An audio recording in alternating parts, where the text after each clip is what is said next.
ప్రభు అయిన యేసుక్రీస్తు నామమునకు మహిమ ఘనత ప్రభావములు కలుగునుగాక. హల్లెలూయా, ఆమేన్. వాక్యభాగం చదువుకుందాం. కీర్తనల గ్రంథము 2వ కీర్తన మొదటి వచనం నుండి 12వ వచనం వరకు చదవాలి, అవసరం లేదు కానీ 12వ వచనం చదువుకుందాం. 2వ కీర్తన 12వ వచనము. ఆయన కోపము త్వరగా రగులు కొనును, కుమారుని ముద్దు పెట్టుకొనుడి. చాలు, ఈ మాట కావాలి నాకు. కుమారుని ముద్దు పెట్టుకొనుడి, అది నా అంశము, నా సబ్జెక్ట్. నేను మీతో మాట్లాడబోయే వాక్యాంశం ఏంటంటే కుమారుని, చెప్పాలి ఈ మాట అందరు వాళ్ళు, కుమారుని ముద్దు పెట్టుకొనుడి. కుమారుని ముద్దు పెట్టుకోవాలి. ఏ కుమారుని ముద్దు పెట్టుకోవాలి అనేది బైబిల్లో మనం జాగ్రత్త గమనించాలి. అసలు ఈ కుమారుడు అంటే ఎవరు? మత్తయి సువార్త 1:21. కొంచెం బైబిల్ ఫాస్ట్గా చదివాలి, రెడీగా ఉండాలి.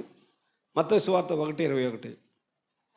ఆమె యొక్క కుమారుని కనును తన ప్రజలను వారి పాపముల నుండి ఆయనే రక్షించును గనుక ఆయనకు యేసు అని పేరు. ఈ కుమారుడు ఎవరు? ఆమె ఒక కుమారుని కనును. ఆ కుమారుడు ఎవరంటే ప్రభు అయిన యేసుక్రీస్తు అయి ఉన్నాడు. హల్లెలూయా. యెషయా గ్రంథము 9వ అధ్యాయం 6వ వచనం కూడా చదువుకుందాం. యెషయా గ్రంథం 9వ అధ్యాయం 6వ వచనం. ఏలైనగా మనకు శిశువు పుట్టెను, మనకు కుమారుడు అనుగ్రహింపబడిన. చాలు. ఇది క్రీస్తు పూర్వము 712 సంవత్సరాల క్రితము యెషయా అనే ప్రవక్త ప్రవచించాడు. ఏలైనగా మనకు శిశువు పుట్టెను, మనకు కుమారుడు అనుగ్రహింపబడెను.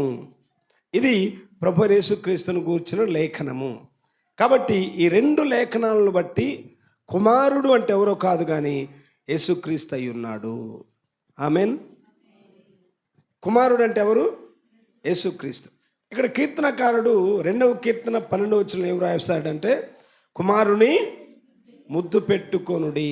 కుమారుని ముద్దు పెట్టుకొనుడి. ముద్దు పెట్టుకోవడం అంటే అర్థం ఏంటంటే, బైబిల్ మధ్యలో డిస్టర్బ్ చేయదు, ఓకే, సైలెంట్గా ఉండాలి. కనీసం పెన్ను కూడా అందించుకోవద్దు.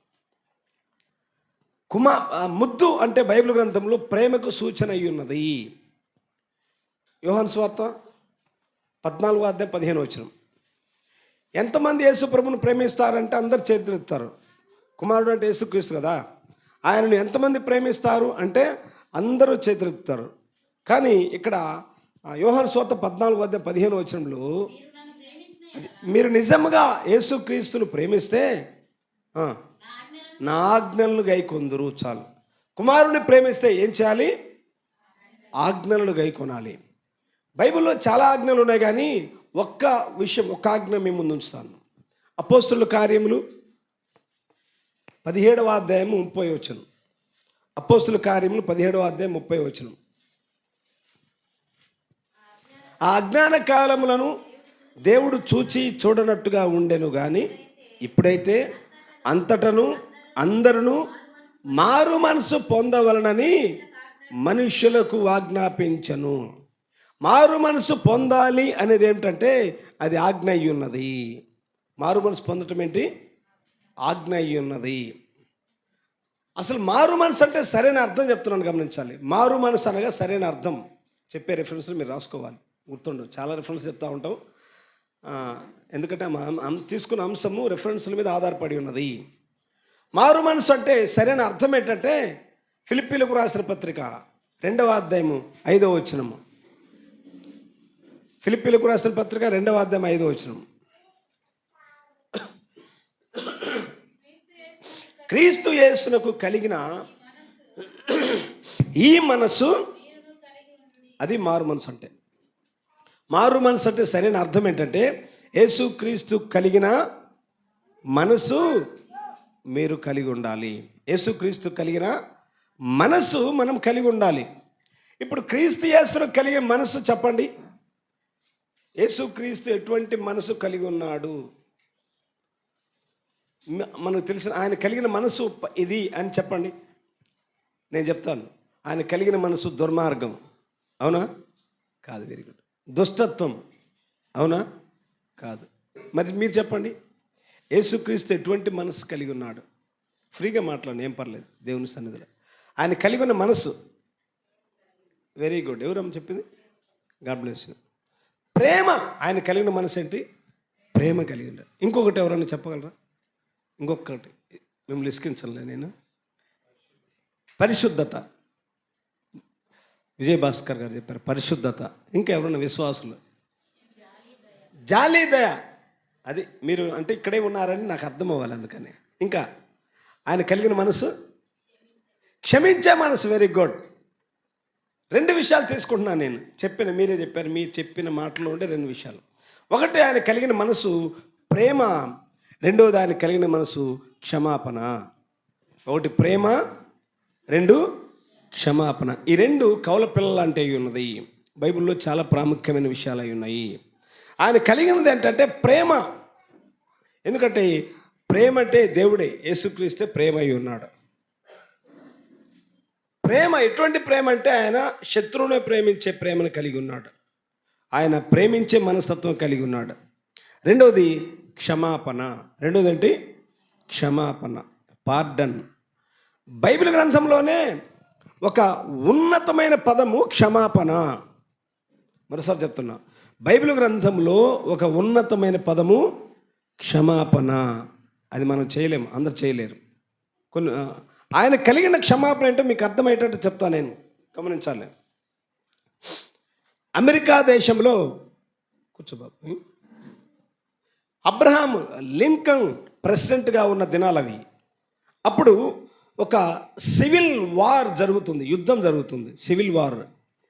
ఆ యుద్ధంలో ఒక అతను కొత్తగా యుద్ధంలో చేరాడు. రండిమ్మా, ముందుకు రండి, ముందు వచ్చి కూర్చోవాలి.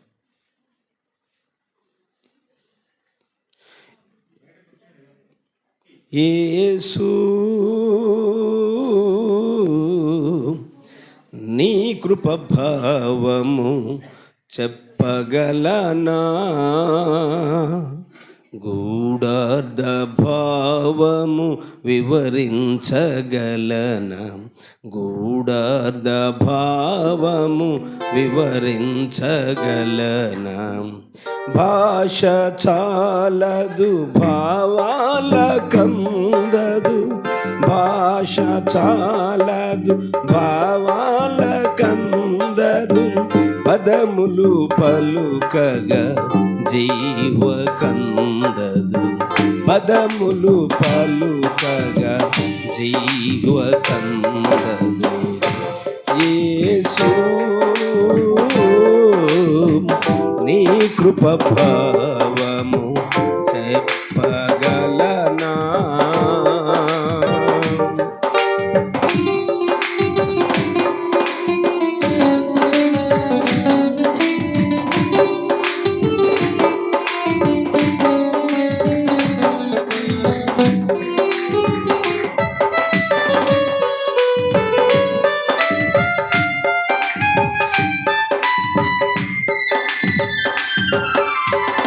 కృపకే అర్థము ఎరుగని నన్ను ప్రేమించితివి జగతికి ముందే.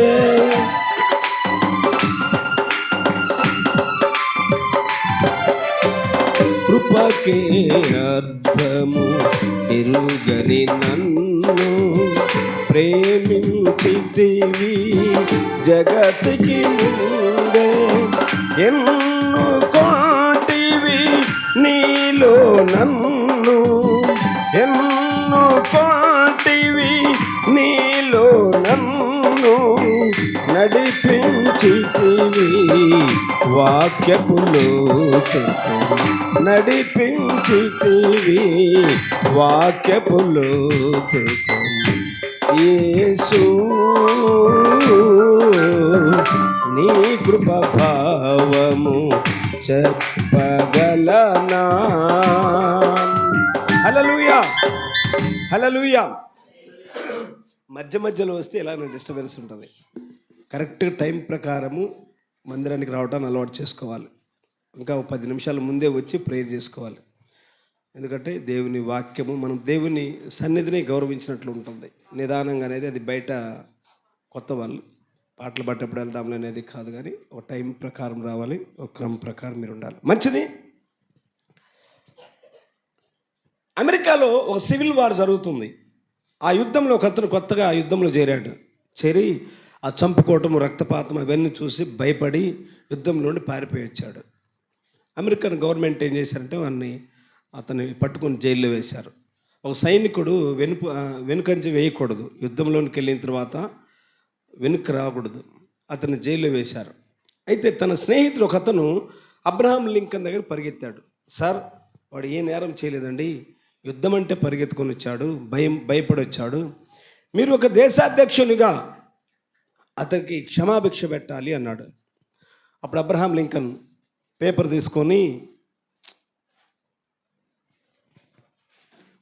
తీసుకొని పార్డన్ అని రాశాడు. అంటే నేను ఇతని క్షమాభిక్ష పెడుతున్నాను అన్నాడు.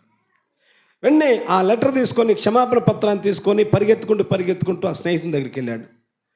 అరే, నీ కొరకు నేను క్షమాపణ పత్రాన్ని తీసుకొని వచ్చాను, అబ్రహాం లింకన్ గ్రేట్ ప్రెసిడెంట్ నేను క్షమించాడు. ఆ వ్యక్తి ఏం చేశాడు, ఆ క్షమాపణ పత్రాన్ని చించి పడేశాడు.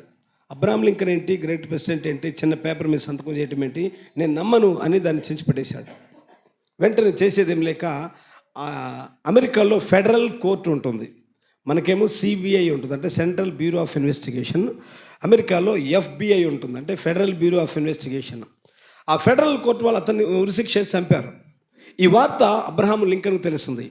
అప్పుడు అబ్రహాం లింకన్ అన్నాడు, నేను అతన్ని క్షమాభిక్ష పెట్టాను కదా ఒక దేశాధ్యక్షునిగా, మీరు ఎందుకు అతన్ని చంపారు అంటే, ఆ ఫెడరల్ కోర్టు వాళ్ళు ఏం తీర్మానం చేశారంటే, అయ్యా మీరు అతను క్షమించారు మంచిదే, కానీ a pardon is not a pardon unless it be received as a pardon అన్నారు. ఆ క్షమాపణ మీరు క్షమించారు, కానీ దాన్ని వాడు అంగీకరించాలి. వాడు అంగీకరిస్తేనే ఆ క్షమాపణ చెల్లుతున్నది. వాడు దాన్ని త్రోసివేశారు కాబట్టి ఆ క్షమాపణ చెల్లదు. 2000 సంవత్సరాల క్రితం ప్రభువైన యేసుక్రీస్తు సిలువలో గొప్ప క్షమాపణ పత్రం విడుదల చేశాడు ఆయన. అదేంటి చెప్పండి, తండ్రి పూర్తి చేయాలి, వీరేం చేస్తున్నారు, వీరెరుగురు కనుక వీరిని, అది గొప్ప క్షమాపణ పత్రం సిలువలో ఆయన విడుదల చేశాడు. అయితే యూదులు ఏం చేశారు, ఆ క్షమాపణ పత్రాన్ని చించిపడేశారు.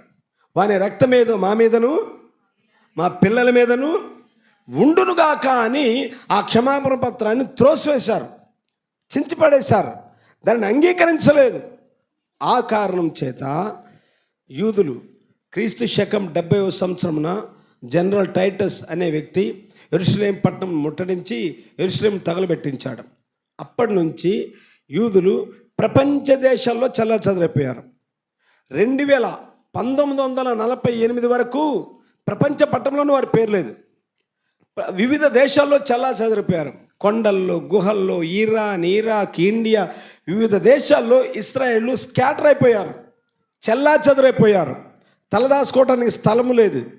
మీరు గమనించండి, ఎక్కువ చదువుకున్న వాళ్ళు ఉన్నారు. ప్రపంచ చరిత్రలో ఒక యూదులు అనుభవించిన చిత్రహింస మరి ఏ జాతి వారు అనుభవించలేదు. మరోసారి చెప్తున్నా, ప్రపంచ చరిత్రలో యూదులు అనుభవించిన చిత్రహింస మరి ఏ జాతి వారు అనుభవించలేదు. ఎందుకంటే వారి నోటితో వారు చెప్పుకున్నారు, వారి రక్తం ఏదో మా మీదను మా పిల్లల మీదను ఉండునుగాక. ఒక్క హిట్లర్ 60 లక్షల మంది యూదులను చంపాడు, తెలుసా? హిట్లర్ వాడు 1,20,00,000 మంది చంపించాడు. కానీ యూదులనైతే బంకర్స్లో పెట్టి వాడు యూదులకు బద్ద శత్రువు హిట్లర్ 60 లక్షల మందిని చంపించాడు యూదులను. మీరు చరిత్రలో స్టాలిన్, హిట్లర్, ఐక్మెన్, ముస్సోలిని నియంతలు అంటారు, వీరిని డిక్టేటర్స్. ఈ నియంతలు ద్వారా అతి కిరాతకంగా, అతి దారుణంగా చంపబడింది ఎవరంటే యూదులు.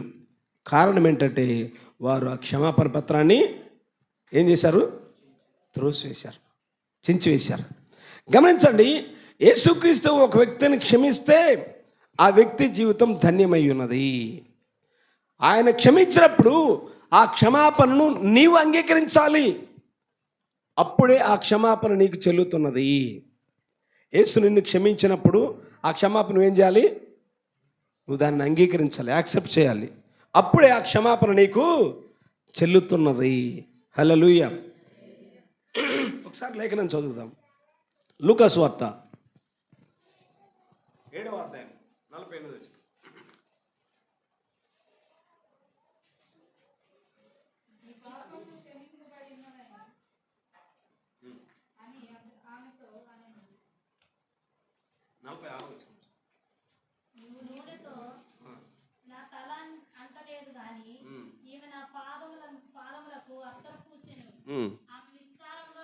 ఆమె విస్తారముగా ప్రేమించను గనుక ఆమె యొక్క విస్తార పాపములు క్షమించబడెను. హల్లెలూయా. ఆయన కలిగిన మనసే క్షమాపణ. యూదులకు సిలువలో గొప్ప క్షమాపణ పత్రాన్ని విడుదల చేశాడు. వాళ్ళు దాన్ని త్రోసివేశారు. ఇక్కడ ఒక సందర్భం జరుగుతుంది. ఇక్కడ ఒక సందర్భం ఉన్నది. లూకా సువార్తలో మనం చదువుకున్న లూకా సువార్తలో ఒక సందర్భం ఉన్నది. పరిసయ్యుడైన సీమోను అనే వ్యక్తి ఉన్నాడు. ఈ పరిసయ్యుడైన సీమోను సమాజంలో ఒక గొప్ప వ్యక్తి. తన ఇంటి దగ్గర ఒకసారి పెద్ద మీటింగ్ ఏర్పాటు చేశాడు. ఆ మీటింగ్కు పెద్ద పెద్దలందరినీ పిలిచాడు, విఐపీలందరినీ పిలిచాడు ఆ మీటింగ్కు. అయితే తన దగ్గర ఒక స్టూడెంట్ ఉంటే, పనివాడు ఉంటే అతను పిలిచి ఆ ఇన్విటేషన్ కార్డు, అరే ఈ యొక్క ఇన్విటేషన్, ఈ మీటింగ్ యొక్క ఆహ్వానము యేసుప్రభు ఎక్కడున్నాడు ఆయన్ను వెతికి ఈ ఆహ్వానం ఆయన కూడా ఇవ్వమని చెప్పాడు. ఆ యవనస్తుడు పరిగెత్తాడు, యేసుప్రభు ఎక్కడున్నాడా అని చూశాడు. ఇజ్రాయెల్ దేశంలో వాడు దాను మొదలుకొని బెర్షెబా వరకు పరిగెత్తాడు. అంటే ఇజ్రాయెల్ దేశంలో దాను ఈ చివరన ఉన్నది, బెర్షెబా ఆ చివరన ఉన్నది. పరిగెత్తి పరిగెత్తి పరిగెత్తి యేసుప్రభు ఎక్కడున్నాడంటే ఒక కూటంలో ఉన్నాడని తెలుసుకున్నాడు.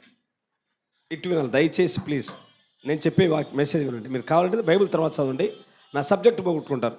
సెల్ ఫోన్ దయచేసి స్విచ్ ఆఫ్ చేయండి లేదా సైలెంట్ మోడ్లో పెట్టుకోండి. వాక్యం చెప్పేటప్పుడు మీరు ఏదో అనాలోచన పేజీలు తిరిగేసినట్టు చేయొద్దు, నా అంశాన్ని పోగొట్టుకుంటారు. నేను రెఫరెన్స్ చదవమన్నప్పుడే చదవండి, మిగతా టైంలో నేను చెప్తా. మీ కష్టం లేకుండా ఆ సందర్భం అంతా నేను చెప్తా, వినండి. అయితే ఈ యవనస్తుడు పరిగెత్తి పరిగెత్తి యేసుప్రభు దగ్గరికి వెళ్ళాడు. ఆయన ఒక మీటింగ్లో ఉన్నాడు. వెళ్ళి అక్కడ పేతురు, యాకోబు, యోహాను ఉంటే, అయ్యా నేను పలానా గొప్ప వ్యక్తి దగ్గర నుండి వచ్చాను, సీమోన్ దగ్గర నుండి.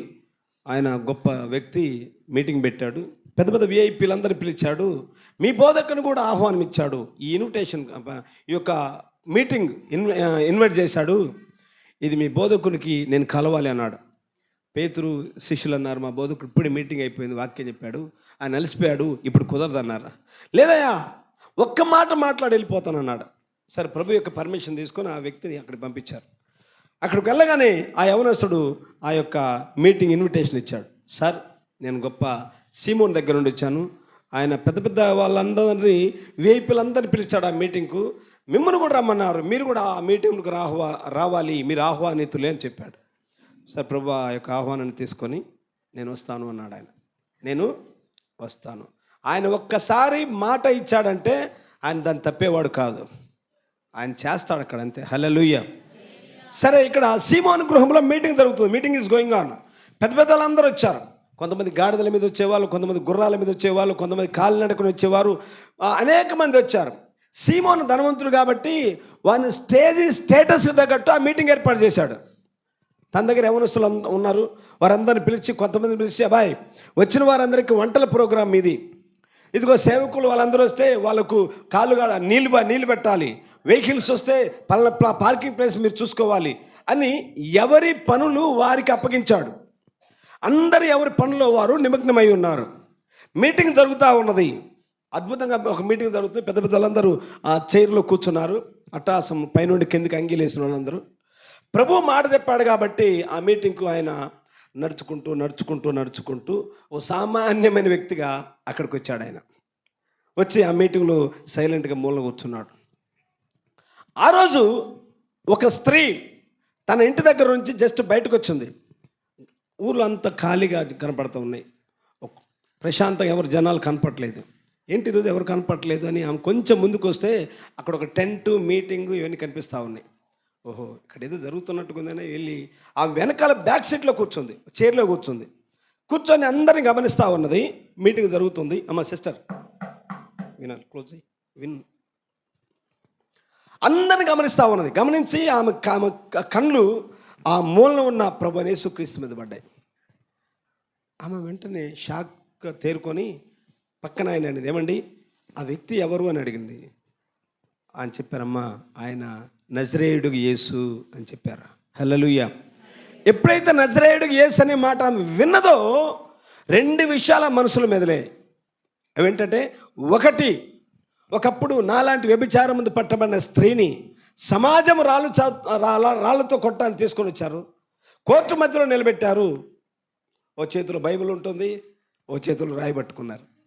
అవునా? రాళ్ళు పట్టుకుంది ఎవరు? మందిరానికి వెళ్ళే వాళ్ళే. రాయి వేయటం గొప్పతనం కాదు, రాయి కింద పడేయటం గొప్పతనం. మానవ సహజం మనం ఏంటంటే, మన జీవితాలు నా తప్పులన్నీ నేను దాచిపెట్టుకుంటా, ఇతరుల గురించి ఎక్కువ మాట్లాడడానికి ఇష్టపడతా ఉంటా. అవునా కదా? ఇతరుల గురించి, ఆమె అట్లంట, ఆమె రోడ్డు మీద కనపడింది, ఆమె ఆటోలో కనపడింది, ఆమె అక్కడికి వెళ్ళింది, ఈమె ఇక్కడికి వెళ్ళింది. 24 గంటలు వేరే వాళ్ళ గురించి మాట్లాడుకుంటాం, కానీ నా గురించి కానీ, నా కుటుంబం గురించి కానీ, నా పిల్లల గురించి నేను మాట్లాడుకుంటానా? అది రాళ్ళు వేయటం అలవాటు పడ్డారు. ఒక చేత బైబిల్ ఉంది, ఒక చేత రాయి ఉంది. నేను 20 పాటల దాకా రాశాను. అందులో ఒక పాట, ఒక వచనం ఏంటంటే, భక్తి పరులే రాళ్ళు రూవగా, భక్తి బోధకుల్ బజారు కీడ్వగా, భక్తి పరులే రాళ్ళు రూవగా, భక్తి బోధకుల్ బజారు కీడ్వగా, గుట్టు తెలిసి రట్టు చేయక, గుట్టు తెలిసి రట్టు చేయక, కన్నీరు తుడచిన నా యేసయ్యా, నా యేసయ్యా, నా యేసయ్యా, నేనెవరినని నాపై ఇంత జాలి చూపితివి, నేనెరుగని రీతిలో నన్ను నీవు కనికరించితివి. హల్లెలూయా. రాయి వేయటం గొప్పతనమే, అది గొప్పతనం కాదు. రాయి కింద పడేయటం గొప్పతనం. అందరు రాళ్ళు తీసుకొని వచ్చారు. ప్రభు ఆమె దగ్గరికి వెళ్ళి ఒక్క రాయి కూడా ఆమె మీద పడకుండా ఆమెను రక్షించిన వ్యక్తి అయిన కాడా అనుకున్నది ఆమె. హల్లెలూయా. రెండవ సందర్భం, సుకార్ అనే గ్రామంలో, సమరయ అనే పట్టణంలో సుకార్ అనే గ్రామం ఉన్నది. యాకోబు కట్టించిన బావి ఉంది ఊరు వెలుపల. ఆ బావి దగ్గరికి మిట్ట మధ్యాహ్న కాల సమయమున ఒక స్త్రీ నీళ్ళు చేదుకోవడానికి వెళ్ళింది. అక్కడికి ప్రభునేసు ఒక వ్యక్తి వెళ్ళి ఆమెతో మాట్లాడి ఆమెను రక్షించిన వ్యక్తి ఈయన కాడా అనుకున్నదామా. హల్లెలూయా. 2 విషయాలు ఆ మనసులో ఎప్పుడైతే మెదిలాయో, వెంటనే ఆ మనసులో ఎవరో చెప్తా ఉన్నారు, ఒత్తిడి ఎక్కువైతుంది, నువ్వు వెళ్ళి ఆయన కలుసుకో, you go and meet him, నువ్వు వెళ్ళి ఆయనను కలుసుకో. వెంటనే ఆమె ఒకసారి ఆలోచించి, అదేమో సీమోను గృహం. అది ఎవరి గృహము? పరిసయ్యుడు అని సీమోను గృహం. పరిసయ్యుడు అంటే తన జీవితాన్ని దాచిపెట్టుకొని ఇతరుల గురించి మాట్లాడేవాడు. నా జీవితం అంతా వీడికి తెలుసు, వీడు నన్ను జైలు పెడతాడేమో, ఇక్కడికి నేను వెళ్ళాలా వద్దని ఆలోచనలు ఉన్నదామా. అయితే ఏది ఏమైనా ఆమెలో ఒత్తిడి ఎక్కువ అవుతుంది కాబట్టి సీమోను ఏమనుకున్నా పర్వాలేదు, కానీ అని ఆ మీటింగ్ జరుగుతూ ఉంది. ఆమె వచ్చి ప్రభువైన యేసుక్రీస్తు కాళ్ళు పట్టుకుంది. హల్లెలూయా. ఎక్కడికి వచ్చింది? యేసుక్రీస్తు కాళ్ళ దగ్గరకు వచ్చింది. ఆయన ఏమనాలి? మీటింగ్ జరుగుతూ ఉంది, అందరి సమక్షంలో వచ్చి ఆయన పాదం దగ్గరకు వచ్చింది. ఆయన ఏమనాలి? అమ్మా, ఇప్పుడిప్పుడే నేను మినిస్ట్రీ చేస్తున్నాను, నా పరిచయం ఇప్పుడిప్పుడే బాగా ఉంది, జనాలు చూసేవాళ్ళు ఏమనుకుంటారు, నువ్వు వచ్చి నా కాళ్ళు పట్టుకున్నావు, ప్రజలు రకరకాల మంచోళ్ళు కాదు, ఏమైనా ఉంటే తర్వాత వచ్చి మాట్లాడాలి అని అన్నాడా? లేదు, ఆయన కామ్గా ఉన్నాడు. ఎందుకంటే అక్కడికి వచ్చిన స్త్రీ ఎవరో కాదు, కానీ ఆయన కుమార్తె అయి ఉన్నది. హల్లెలూయా. తప్పిపోయి ఆమె కండిషన్లో ఉన్నది. ఆమెతో సైలెంట్గా ఉన్నాడు ఆయన. ఆమెకు ఆయన సముఖంలోకి వచ్చి రాగానే గుండె బ్రద్దలైంది. దేవుని సముఖం దగ్గరికి వచ్చినప్పుడు ఆశామాషగా కొంచెం నవ్వుకోవటం, ఆహా ఓహో అనేది కాదు, ఇది చాలా పరిశుద్ధమైనది. యాకోబుతో ప్రభు అన్నాడు, నీవు నిలబడ్డ స్థలము పరిశుద్ధమైన స్థలం, ఇది దేవుని మందిరమే కానీ వేరొకటి కాదు. కాబట్టి దేవుని సముఖంకి వచ్చి రాగానే ఆమె గుండె బ్రద్దలైంది. బైబిల్లో వ్రాయబడింది, దైవ చిత్తానుసారమైన దుఃఖము రక్షణార్థమైన వెరీ గుడ్ మారు మనసును కలుగు చేస్తుంది. ఆ దుఃఖము, ఆ పశ్చాత్తాపము దేవుని సముఖంలోనికి రాగానే ఆ పశ్చాత్తాపమే వేరుగా ఉంటుంది. మందిరము సరిచేయబడే స్థలమై ఉన్నది. మందిరము క్రీస్తులో నీ జీవితాన్ని చూసుకునే స్థలమై ఉన్నది. క్రీస్తులో నీ స్థానంను తెలిపే స్థలము దేవుని మందిరమై ఉన్నది. దేవుని సముఖం వచ్చి రాగానే ఆమె ఏడవడం ప్రారంభించింది. ఎంతసేపు ఏడ్చిందో తెలియదు, కానీ ప్రభు కూడా ఏడవనిచ్చాడు ఆమెను. ఏడ్చి ఏడ్చి ఏడ్చి అంటే ఆమె తన జీవితం గురించి ఏడుస్తూ ఉంది. ఏడ్చిన తర్వాత గుండె బ్రద్దలైంది. కన్నీళ్లతో ఆయన పాదము తుడిచింది, కానీ తుడవటానికి టవల్ కనపడలేదు. వ్రేలాడుచున్న వెంట్రుకలు కనపడ్డాయి. ఆ వ్రేలాడుచున్న వెంట్రుకలతో ఆయన పాదములు దేంతో తుడిచింది? వ్రేలాడుచున్న వెంట్రుకలతో పాదములు తుడిచింది. ఎందుకు వెంట్రుకలతో పాదములు తుడిచింది అంటే బైబిల్ చెప్తుంది, స్త్రీ తల వెంట్రుకలు పెంచుకొనుట అది ఆమెకు ఘనము. హల్లెలూయ. తల వెంట్రుకలు పెంచుకొనుట అది ఆమె ఘనం. స్త్రీ తల వెంట్రుకలు పెంచుకోవాలి. ఇప్పుడంతా ఏం చేస్తున్నారు? Modern fashions. సినిమాలు చూసి, టీవీలు చూసి అందరూ ఏం చేస్తున్నారంటే వెనకాల వెంట్రుకలు అన్నీ ముందుకు లాగి స్టైల్ గత్తరిస్తూ ఉంటారు. ముందెంట్రుకలన్నీ ముందుకు లాగి నడుస్తూ ఉంటే ఇటు అంటూ ఉంటుంది. పోనీ స్టైల్ అంటుంది. అది పోనీ స్టైల్, కుక్కల స్టైల్ తెలియదు, కానీ ఏ స్త్రీ తల వెంట్రుకలు కత్తిరించుకోకూడదు. అది దయ్యాలు చేసే పను. ఎందుకంటే స్త్రీకి తల వెంట్రుకలు పెంచుకొనుట అది ఆమెకు ఘనము అని బైబిల్ సెలవిస్తూ ఉంది. అయితే ఈమె తన తల వెంట్రుకలతో ఆయన పాదములు తుడిచిందంటే అర్థం ఏంటంటే ఆమెకున్న ఘనమంతా ఆయన పాదముల ముందు పెట్టింది. హల్లెలూయా. పరిసైడ్ అని సీమోను, రండి చూడని, ఈయన ఎటువంటి వ్యక్తి, ఈమె ఎటువంటి వ్యక్తి ఈయనకు తెలియదా, ఈయన ప్రవక్త అని మనసులో అనుకుంటుంటే ప్రభు పిలిచాడు, సీమోను వెళ్ళరా. అరే, నేను వచ్చినప్పటి నుంచి నువ్వు కనీస మర్యాద నాకు చూపలేదు. యూదులకు కొన్ని ఆచారాలు ఉంటాయి. ఒక వ్యక్తిని ఇంటికి ఆహ్వానించినప్పుడు, విందుకు ఆహ్వానించినప్పుడు అతనికి నీళ్ళు ఇవ్వాలి, అతని పైన వస్త్రం వేయాలి, అతను ముద్దు పెట్టుకోవాలి, తల రాయాలి, నీళ్లు గడగాలి, కొన్ని ఆచారాలు ఉన్నాయి. అవన్నీ ఏం చేయలేదు కదా. ఈమె అయితే నేను వచ్చినప్పటి నుండి నా పాదములు ముద్దు పెట్టుకొనుట మానలేదు. నా పాదములు ముద్దు పెట్టుకొనుట మానలేదు. దాని అర్థం ఏంటంటే ఈమె నన్ను విస్తారముగా ప్రేమించినది కనుక ఆమె విస్తార పాపములు క్షమించబడెను. హల్లెలూయా. ఆయన కలిగిన మనసే క్షమాపణ. విస్తార పాపములు అంటే లెక్కకు మించిన పాపం. ఆమె నిన్న అలా చేసిందండి, మొన్న అలా చేసింది, అంతకుముందు అలా చేసింది. 100 కారణాలు ఉండొచ్చు. యేసుక్రీస్తు దగ్గరకు వచ్చినప్పుడు అవన్నీ రీజన్స్ కాదు. నీకు రీజన్స్ అవతల వ్యక్తి, కానీ నీ సొంత పిల్లలు తప్పు చేస్తే నీ దృష్టిలో తప్పు చేసినట్టే కాదు, క్షమాపణ ఉంటుంది వాళ్ళకు. కానీ ప్రభు ఆమెకి ఏం చేశాడంటే ఆమె విస్తారముగా ప్రేమించింది కనుక ఆమె విస్తార పాపములు క్షమించెను. హల్లెలూయా. యేసుక్రీస్తు కలిగిన మనసు అంటే ఆయన క్షమాపణ కలిగిన మనస్సు. ఇప్పుడు నేను మరలా తిరిగిన అంశంను కంటిన్యూషన్ చేస్తున్నాను. కుమారుని ముద్దు పెట్టుకొనుడి. ఆ కుమారుడే ప్రభు అయిన యేసుక్రీస్తు. ముద్దు పెట్టుకోవడం అంటే ప్రేమించడం. Very good. ప్రేమించడం అంటే మీరు నన్ను ప్రేమిస్తే నా ఆజ్ఞలు గైకొంటారు. ఆ ఆజ్ఞలో ఒక ఆజ్ఞ ఏంటి? మారు మనసు పొందాలనేది ఆజ్ఞ అయి ఉన్నది. మారు మనసు అంటే సరైన అర్థం ఏంటి?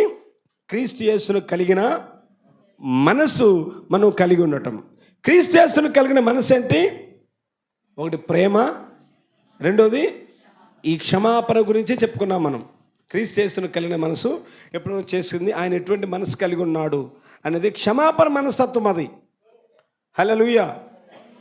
మీరు బ్లీచ్ను గమనించండి. ఆ బ్లీచ్లో కొంచెం సిరా ముక్క ఇంక్, కొంచెం సిరా ముక్క ఆ బ్లీచ్లో వేయండి, తర్వాత దాని ధాతువు కూడా కనపడదు. ఆ సిరా ముక్క బ్రద్దలైపోతూ ఉంటుంది, అసలు అది కనపడదు. అది బ్లీచ్ అంటే ప్రభు యేసుక్రీస్తు రక్తమై ఉన్నది. హల్లెలూయా. ఆయనలో ఎటువంటి పాపమైన అందులో పడినట్లయితే అది కనపడదు. అది ఎక్కడి నుండి అయితే వచ్చిందో మరలా తిరిగి అక్కడికి వెళ్ళిపోతుంది. సాతాను దగ్గర నుంచి కదా పాపం వచ్చింది, అది మరలా తిరిగి వాడి దగ్గరికి వెళ్ళిపోతుంది. అంతటి క్షమాపణ ఆయన కలిగిన క్షమాపణ అంత గొప్ప క్షమాపణ. ఆ క్షమాపణ దేవుడు ఆయన పిల్లలకి ఇస్తా ఉన్నాడు. కాబట్టి ఇప్పుడు కీర్తన గ్రంథంలో 2:12 మరోసారి చదువుకుందాం. కుమారుని, ఎవరి కుమారుడు? ఈ కుమారుడే ప్రభువైన యేసుక్రీస్తు అయి ఉన్నాడు. గుర్తుపెట్టుకోవాలి, యేసుక్రీస్తులో 2 స్వభావాలు ఉన్నాయి. యేసుక్రీస్తులో 2 స్వభావాలు ఉన్నాయి. ఒకటి మానవత్వము, రెండవది దైవత్వము. 2 స్వభావాలు ఆయనలో ఉన్నాయని గుర్తుపెట్టుకోవాలి. He is a man as well as God. ఆయన సంపూర్ణ మానవుడు, సంపూర్ణ దేవుడై ఉన్నాడు. యేసుక్రీస్తు సంపూర్ణ మానవుడు, సంపూర్ణ దేవుడై ఉన్నాడు. 5 విషయాలు చెప్తున్నాను, మీరు రాసుకోవాలి. ఆయన సంపూర్ణ మానవుడు, సంపూర్ణ దేవుడు అంటానికి 5 విషయాలు చెప్తున్నాను, గమనించాలి. నెంబర్ 1, ఆయన ఒక మానవునిగా సముద్ర తీరం నడిచాడు, దేవునిగా సముద్రం మీద నడిచాడు ఆయన. హల్లెలూయా. రెండవది, ఒక మానవునిగా ఆయన లాజర్ సమాధి దగ్గరికి వెళ్ళి ఏడ్చాడు. మానవునిగా, మానవత్వం అది. లాజర్ సమాధి దగ్గర ఏం చేశాడు? ఆయన ఏడ్చాడు. కానీ దేవునిగా లాజర్ను 3వ దినం తిరిగి లేపాడు ఆయన, దేవునిగా లేపాడు ఆయన. హల్లెలూయా. నెంబర్ 3, మూడవది, ఒక మానవునిగా ఆయన చిన్న దోణిలో అలసట చెంది నిద్రపోయాడు. మానవత్వం అది. మానవునిగా దోణిలో ఏం చేశాడు? సముద్రంలో ప్రయాణం చేశాడు కదా శిష్యులతో పాటు. ఆయన దోణి అమరమున తలవాల్చుకొని నిద్రపోయానని ఉంటుంది. మానవునిగా దోణిలో నిద్రపోయాడు, కానీ దేవునిగా లేచి గాలిని, సముద్రమును గద్దించాడు ఆయన. హల్లెలూయా. ఎన్ని చెప్పుకున్నావు? 3. 4వది, ఒక మానవునిగా ఆయన చెట్టు దగ్గరికి వెళ్ళాడు, ఆకలి కొన్నాడు. మానవునిగా చెట్టు దగ్గరికి వెళ్ళి ఆకలి కొన్నాడు. ఏ చెట్టు అది? అంజూరపు చెట్టు. Very good, God bless you. అంజూరపు చెట్టు దగ్గరికి వెళ్ళి ఆకలి కొన్నాడు. ఈ చెట్టు నా ఆకలి తీరుస్తుందేమో అనుకున్నాడు ఆయన. ఈయనేమో ఆకలితో ఉన్నాడు. ఆ చెట్టు దగ్గరికి వెళ్ళాడు, ఆశతో వెళ్ళాడు.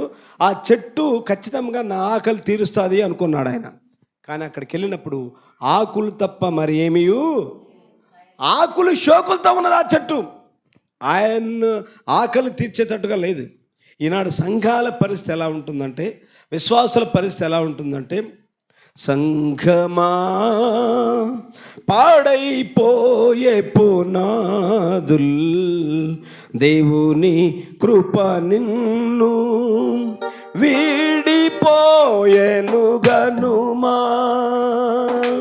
పరికించినావా, యోచించినావా, ప్రభు యేసు రాకను సిద్ధపడవా. సంఘమా పాడైపోయే పునాదుల్, దేవుని కృప నిన్ను వీడిపోయేను గనుమా. హల్లెలూయా. షోకులాగా ఉంటుంది కానీ ఆకలి తీర్చే విధానం లేదు, క్రియలు ఉండట్లేదు, యథార్థత ఉండట్లేదు, నిజమైన దేవుని సన్నిధిలో ప్రార్థన అనుభవం, విశ్వాసం ఉండట్లేదు. ఈ బైబిల్ ఎప్పుడు గుర్తొస్తుందంటే ఆదివారము, మరలా తిరిగి ఆదివారం ప్రార్థన టైంలోనే. ఈ బైబిల్ ఎక్కడేముందో తెలుసుకోవాల్సిన బాధ్యత విశ్వాసుల మీద ఉన్నది. మీకు చెప్తున్నాను, గమనించండి. 10 మంది కలిసి ఫోటోలు దిగినప్పుడు ఆ ఫోటో కడిగిన తర్వాత నేను ఎక్కడున్నా చూసుకుంటా. ముందు నా మూతి ఎలా ఉంది, నా ముక్కు ఎలా ఉంది నేను చూసుకుంటా, తర్వాత మిగతా వాళ్ళని చూస్తా ఎవరైనా. అలాగనే కొద్దిమంది మాత్రమే ఈ బైబిల్ అందరూ ఎందుకు చదువుతారు తెలుసా? కొద్దిమంది మాత్రమే చదువుతారు, రాత్రింబగలు చదువుతారు, దివారాత్రములు ధ్యానం చేస్తూ ఉంటారు. కొద్దిమంది మాత్రమే ఈ వాక్యాన్ని ప్రాణంగా ప్రేమిస్తూ ఉంటారు. కారణం ఏంటంటే ఇందులో వారికి సంబంధించిన ఫోటో ఉన్నది, ఇందులో వారికి సంబంధించిన భాగం ఎక్కడో ఉన్నది. ఈ బైబిల్ నువ్వు ఎలా చదవాలంటే ఇందులో నీ పేరు కనబడేంత వరకు చదవాలి. ఇది ఎవరి గురించో వ్రాయబడింది కాదు, ఇది నీ గురించి వ్రాయబడింది, మన గురించి వ్రాయబడిన గ్రంథం ఇది. ఎవరి గురించో వ్రాయబడింది అంటే కేవలం చరిత్ర అయితే మనకు అవసరం లేదు. ఇది మనకు సంబంధించిన గ్రంథం. ఇది ఓ చిన్న పిల్లవాడు తన జీవితంలో ఎన్నడూ అద్దం చూడలేదంట. తన జీవితంలో ఎప్పుడు అద్దం అనేది చూడలేదు వాడు. ఒకసారి వాళ్ళ మమ్మీతో పాటు సిటీ వెళ్ళాడు వాడు, వాళ్ళ పిన్ని దగ్గరికి. వాళ్ళ అమ్మ లోపల మాట్లాడుతుంటే వీడు వరండాలో కూర్చున్నాడు. పెద్ద అద్దం కనపడింది అక్కడికి. ఆ అద్దం చూసి వీడు ఆశ్చర్యపోయాడు. ఎందుకంటే అద్దంలో వీడిలాంటి పిల్లోడే అద్దంలో కనపడతా ఉన్నాడు. వీడు ఒక కాలు ముందుకేస్తే వాడు కూడా ఒక కాలు ముందుకేస్తున్నాడు. వీడు ఇట్ట అంటుంటే వాడు కూడా ఇట్టిట్ట అంటున్నాడు. వీడు నాలుగు కొరుక్కుంటే వాడు కూడా అని ఆశ్చర్యం వేసిన, అరే ఈడేమిడ్రా నాలాగా ఉన్నాడు, నేనేం చేస్తున్నాడని మెల్లమెల్లగా ఒక్కొక్క అడుగు అద్దం దగ్గరికి వెళ్ళి అద్దాన్ని టపారు పడుచుకున్నాడు. అప్పుడు వాడు కేకేశాడు, మమ్మీ ఇందులో ఉన్నది ఎవరో కాదు కానీ నేనే అని వారికి అర్థమైంది. హల్లెలూయా. అలాగనే ఈ బైబిల్ అందరం చదివేటప్పుడు అబ్రాహాము గురించి, ఇస్సా గురించి, యాకోబు గురించి, దానియేలు గురించి, ప్రవక్తల గురించి, శిష్యుల గురించి అన్నట్టుగా ఉంటుంది. కానీ ఇది జాగ్రత్తగా చదివితే ఇది ఇందులో నువ్వే ఉంటావు, నువ్వే కనపడతావు. నీ పేరు కనపడేంతవరకు చదవటం అంటే అక్షరార్థంగా దిబ్బమ్మ అనే పేరు ఉండదు. నీ ఎలా ఉంటుందంటే ఇందులో క్యారెక్టర్స్ ఉంటాయి. యోబు గ్రంథం చదువుతున్నావు అనుకో, యోబు గ్రంథం నీ జీవితంలో రిఫ్లెక్ట్ అవుతూ ఉంటుంది. యోబు బూడిద దెబ్బ మీద కూర్చున్నాడు. బూడిద దెబ్బ అంటే శ్రమల కొలిమి, శ్రమలు, ఇరుకులు, ఇబ్బందులు, శోధనలు, సమస్యలు. యోబు ఆ బూడిద మీద కూర్చొని కథ చెప్పుకోవడం కాదు, కానీ అది చదువుతున్నప్పుడు అది నీకు సంబంధించిందిగా నీకు అర్థమవుతూ ఉంటుంది. నేను కూడా ఈ బూడిద దెబ్బ మీద కూర్చున్నాను అని అర్థమవుతుంది. అలా చదవాలి బైబిల్. అట్లా చదివితే ఈ విషయాలు మీకు అర్థమవుతూ ఉంటాయి. కాబట్టి యేసు ప్రభు ఆ చెట్టు దగ్గరికి వెళ్ళాడు. ఒక్క ఫలం కూడా షోకుల్లా కనపడింది ఆ చెట్టు. దాన్ని ఆయన ఆకలి కొని మానవునిగా చెట్టు దగ్గరికి వెళ్ళాడు. దేవునిగా అరణ్యంలో 5,000 మంది ఆకలిని తీర్చాడు ఆయన. మానవునిగా ఆకలి కొన్నాడు, దేవునిగా అరణ్యంలో 5,000 మంది ఆకలిని తీర్చాడు. ఇది ఎన్నో పాయింట్? 4. Very good. ఇక్కడే ఉన్నారు మీరు, దేవుని ముందు దీవించుగాక. 5వది, ఒక మానవునిగా సిలువలో మనందరి కొరకు ప్రాణం పెట్టాడు. మానవునిగా సిలువలో చనిపోయాడు. దేవునిగా 3వ దినం తిరిగి లేచాడు. ఆయన సంపూర్ణ మానవుడు, సంపూర్ణ దేవుడై ఉన్నాడు. హల్లెలూయా. యేసుక్రీస్తు దేవుడు అంటానికి బైబిల్ 5 సందర్భాలు చెప్తాను, గమనించాలి. యేసుక్రీస్తు దేవుడు అనే మాట బైబిల్లో 5 సార్లు వ్రాయబడి ఉన్నది. 1 రోమీయులకు రాసిన పత్రిక 9వ అధ్యాయము 5వ వచనం. రోమపత్రిక 9వ అధ్యాయము 5వ వచనం. పితరులు వీరి వారు శరీరమును బట్టి క్రీస్తు వీరిలో పుట్టెను, ఈయన సర్వాధికారి అయిన యేసుక్రీస్తు ఎవరంటే నెంబర్ 1 సర్వాధికారి అయిన దేవుడు. యోహాను సువార్త 1వ అధ్యాయం 18వ వచనం. యోహాను సువార్త 1:18 త్వరగా చదవాలి. ఎవడును ఎప్పుడైనా దేవుని చూడలేదు, తండ్రి రొమ్మునున్న అద్వితీయ కుమారుడే అన్న దగ్గర ఒక అంకిచ్చి కింద ఫుట్ నోట్లో అర్థం రాశాడు. చెంతై కుమారుడే, ఇంకా అనేక ప్రాచీన ప్రతులలో అద్వితీయ దేవుడే అని అర్థం. 2వది యేసుక్రీస్తు ఎవరంటే అద్వితీయ దేవుడు. యెషయా గ్రంథము 9వ అధ్యాయము 6వ వచనం. మీరు తీసేలోపు నేను చదువుతూ ఉంటాను. ఏలైనగా మన శిశువు పుట్టెను, మన కుమారుడు అనుగ్రహింపబడెను, ఆయన భుజం మీద రాజ్యభారం ఉండెను, ఆశ్చర్యకరుడు, ఆలోచనకర్త. అసలైన పాయింట్ మిస్ చేశారు. ఆశ్చర్యకరుడు, ఆలోచనకర్త, తర్వాత రైట్ ఆ మాట కావాలి. బలవంతుడైన దేవుడు, ఎల్ గిబ్బోర్ అనే మాట ఉంటుంది హీబ్రూలో, బలవంతుడైన దేవుడు. 3వది యేసుక్రీస్తు ఎవరంటే బలవంతుడైన దేవుడు. 1 యోహాను పత్రిక 5వ అధ్యాయం 22వ వచనం, 20వ వచనం. 1 యోహాను పత్రిక 5:20.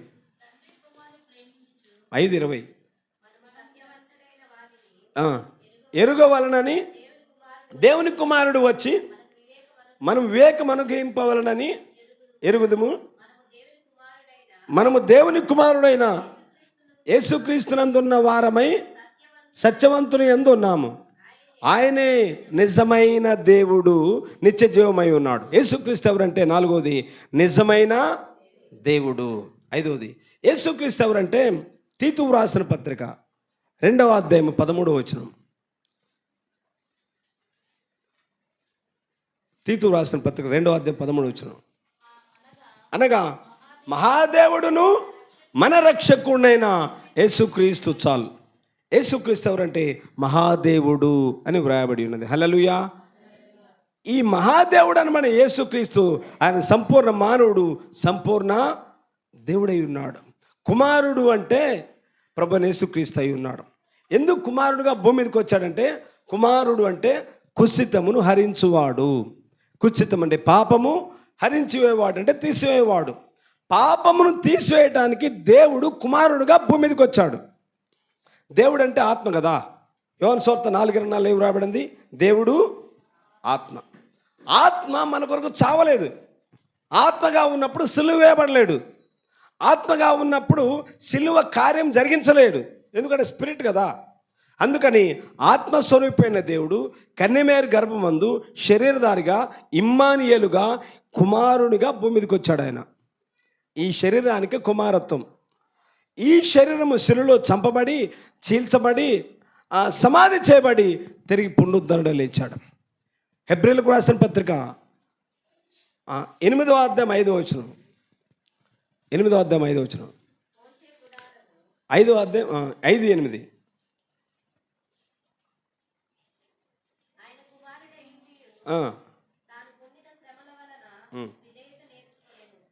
కుమారుడుగా ఎందుకు భూమి మీదకి వచ్చాడు అంటే, దేవుడు ఆయనకు ఒక శరీరం అవసరమై ఉన్నది కాబట్టి దేవుడు శరీరధారిగా భూమి మీదకి వచ్చాడు, కుమారుడుగా వచ్చాడు. అందుకని కీర్తనకారుడు అన్నాడు, కుమారుని ముద్దు పెట్టుకొనుడి. 10 నిమిషాలు ఉంది, ముగిస్తాను నేను. కుమారుని ముద్దు పెట్టుకొనుడి. ముద్దు అంటే ఆయన్ని ప్రేమించడమై ఉన్నది. 24 గంటలు మనం ఎవరిని ప్రేమిస్తూ ఉంటాం? 24 గంటలు నేను, నా కుటుంబం, నా పిల్లలు. నేను, నా కుటుంబము, నా పిల్లలు. చెప్పండి, నేను, నా కుటుంబము, నేను, నా కుటుంబము అనే జీవిస్తూ ఉంటాం మనం. ఎవరి కుటుంబాలు లేవు, ఎవరి పిల్లలు లేరు, అది కాదు.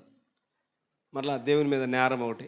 ప్రభా నువ్వు అడగమన్నావు, మేము అడుగుతున్నాం. అడుగుడి మీకు అడగమన్నా ప్రభా. లెట్రిన్ ఆపోయింది ప్రభా, బాత్రూమ్ ఆపోయింది ప్రభా, అమ్మ ఇంట్లో అప్పుల బాధల్లో ఉన్నాం ప్రభా, ఇల్లు కట్టాలి ప్రభా, కారు కావాలి ప్రభా, మేము సమస్యలో ఉన్నాం ప్రభా. సత్యంత వరకు ఏ సమస్యలు ఆయన చెప్పటం. మన ఇంట్లో ఒక వాచ్మెన్ ఉన్నాడు అనుకో, ఆ వాచ్మెన్ పిలిచి సరే ఒక టీ తీసుకొచ్చి పెట్టు. ఒక టీ తీసుకొచ్చాడు. బయటకు వెళ్ళి కొంచెం కూరగాయలు తీసుకుని రా. ఆ తర్వాత మళ్ళీ ఇదిగో పలానా సరుకులు లిస్ట్ ఇస్తున్నా, ఆ సరుకులు తీసురా. ఏ విధంగా పని చెప్తా ఉంటారో దేవుని కూడా అన్ని ఆర్డర్ ఇస్తూ ఉంటాం. ప్రభా 24 గంటలు ఇసుకుపడుతుంటుంది ఆయన మన ప్రార్థన.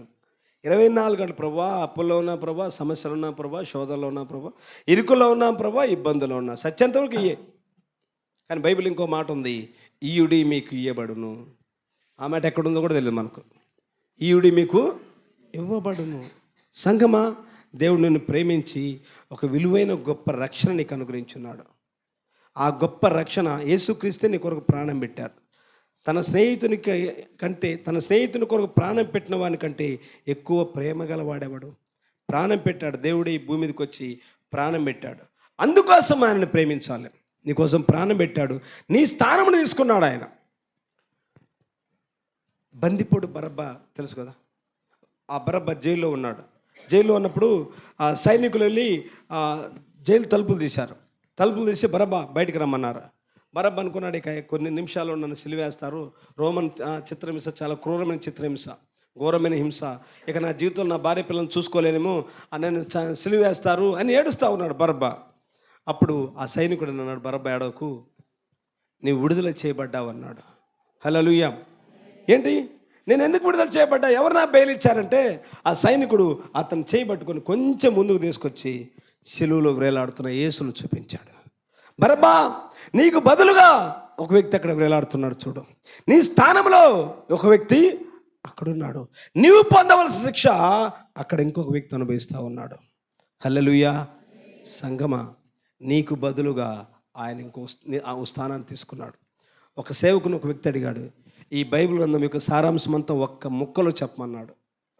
ఆ సేవకుడు బైబిల్ జిప్పేసి ఆయన చెప్పిన సమాధానం ఏంటంటే, దేవుడు నీ స్థానంలోనికి వచ్చి నీ స్థానం ఆయన తీసుకున్నాడు అన్నాడు. హల్లెలూయా. ఈ బైబిల్ సారాంశం ఏంటి? దేవుడు నీ ప్లేస్కి వచ్చాడు, ఆయన నీ స్థానమును తీసుకున్నాడు. అవునా కదా? మనం పొందవలసిన శిక్ష ఆయన పొందాడు. ఎందుకంటే ఆయన అంతగా ప్రాణం పెట్టాడు కాబట్టి ఆ కుమారుని ప్రేమించాలి. ప్రాణం కంటే ఎక్కువగా ప్రేమించాలి. ఎవరి కుటుంబాలు లేవు, ఎవరి పిల్లలు, నీ పిల్లల కంటే, నీ కుటుంబం కంటే, నీ భార్య కంటే, నీ భర్త కంటే ఎక్కువగా ప్రభువైన యేసుక్రీస్తుని ప్రేమించాలి. ఈ లోకంలో ఈ తల్లిదండ్రుల ప్రేమలు, బంధుమిత్రుల ప్రేమలు, రక్త సంబంధిక ప్రేమలు, ఇవన్నీ తాత్కాలికమైన ప్రేమలు. 5 బిడ్డల తల్లి సొంత భర్తను విడిచిపెట్టి ఇంకొక వ్యక్తి దగ్గరికి వెళ్ళింది. లోకంలో ఆ ప్రేమలు ఉంటాయి. లోకంలో మనుషులు నాశనం చేసుకునే ప్రేమలు, టైంపాస్ ప్రేమలు, ఇవన్నీ స్వార్థపూరితమైన ప్రేమలు. కానీ ప్రభువైన యేసుక్రీస్తు ఆయన ప్రాణం పెట్టి నీకోసము నేను రక్షించుకున్నాడు. అందుకని కుమారుని ముద్దు పెట్టుకోవాలి. కుమారుని ముద్దు పెట్టుకోండి, లేని ఎడల ఆయన కోపించును. ఆ కుమారుడి ప్రభువైన యేసుక్రీస్తు అయి ఉన్నాడు.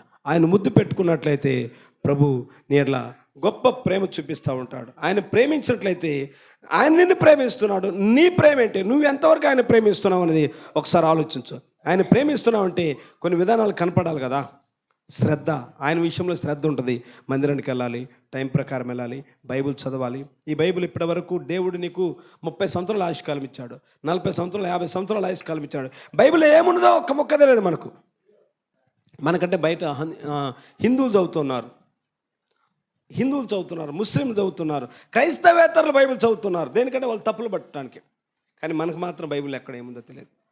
సంగమ, సమాధిని కేకవేయకునిపై, నీ దీపం మారిపోకునిపై ఈ వాక్యాన్ని దయచేసి నువ్వు చనిపోయేలోపు ఒక్కసారి చదవటానికి, చదువు వచ్చిన వారు ఇది బీరోలో పెట్టడానికి కాదు, చనిపోయేలోపు ఈ బైబిల్ అన్న ఒక్కసారి కంప్లీట్ చేయండి. చదివితే నీకు ఇందులో నీ స్థానం ఏంటో నీకు అర్థమవుతూ ఉంటుంది. ఆయన నువ్వు ముద్దు పెట్టుకుంటున్నావు అంటే అర్థం ఏంటంటే ఆయన ఎడల నీ ఆసక్తి ఏ విధంగా ఉంటుందో తెలియజేయబడాలి.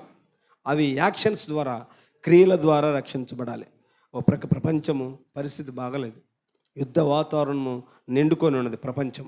ఇజ్రాయెల్ ఇరాన్ యుద్ధము జరుగుతూ ఉంది. ఒకవేళ ఈ యుద్ధం చిలికి గాలివానై 3వ ప్రపంచ యుద్ధానికి దారితీస్తుందేమో అన్నట్టుగా ఉంటుంది లోక వార్తలు. మొదటి ప్రపంచ యుద్ధంలో 2 కోట్ల మంది చనిపోయారు. 2వ ప్రపంచ యుద్ధంలో 7 కోట్ల మంది చనిపోయారు. నిన్న మొన్న వచ్చిన కరోనాలో 6.5 కోట్ల మంది చనిపోయారు. అది బయో వార్. కాబట్టి లోక పరిస్థితి బాగలేదు, ప్రపంచ పరిస్థితి బాగలేదు. ఎవరైనా వ్యక్తిగతంగా దేవుని భయం కలిగి ఆయన ప్రభు నా కోసం ప్రాణం పెట్టావని, ఆయన ప్రేమించడానికి ఆయన ఎట్లా శ్రద్ధ కలిగి ఉన్నట్లయితే దేవుడి మీ ఎట్లా కృప చూపిస్తూ ఉంటాడు. కుమారుని చెప్పాలి, కుమారుని ముద్దు పెట్టుకొనుడి, కుమారుని ముద్దు పెట్టుకోండి. ప్రభు మాటలు దీవించును గాక. ఆమేన్.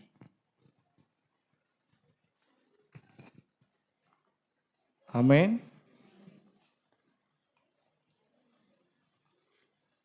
మంచిది. చాలా చక్కని వర్తమానం ఇచ్చిన అన్నగారికి మనందరి తరపున మరొకసారి వందనాలు తెలియజేసుకుంటున్నాం.